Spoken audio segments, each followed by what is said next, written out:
हॉटेलवर किंवा धाब्यावर जशी मलाई मेथी मिळते ना, तशी अगदी मी बनवली होती. अगदी घरी पाहुणे जरी आले किंवा तुम्हाला घरी स्पेशल काही बनवायचं असेल ना, अशी मेथीची भाजी एकदा नक्की ट्राय करून बघा. मी ती स्वच्छ धुतली मी. बारीक-बारीक चॉप केली. त्यानंतर भाजलेला कांदा, तीळ, खोबरं, भाजलेले शेंगदाणे, भिजवलेले काजू आणि दालचिनीचा तुकडा हे पाणी घालून मस्तपैकी क्रीमी असं वाटून घ्यायचं. त्याच्यानंतर ना, आता इथं मी बारीक चिरलेली मेथी होती, ती थोडंसं तेल टाकून ना फ्राय करायचं. जास्त काही नाही.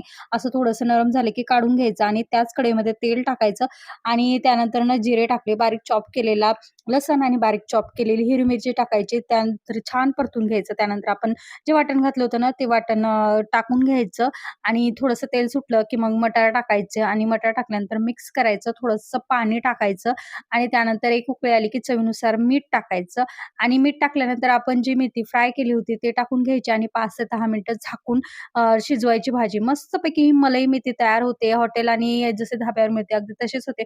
पाहुणे आल्यावर पण तुम्ही करू शकता. घरी पण काही नवीन करायचं असेल तर एकदा नक्की ट्राय करा आणि रेसिपी आवडल्यास सबस्क्राईब करायला विसरू नका.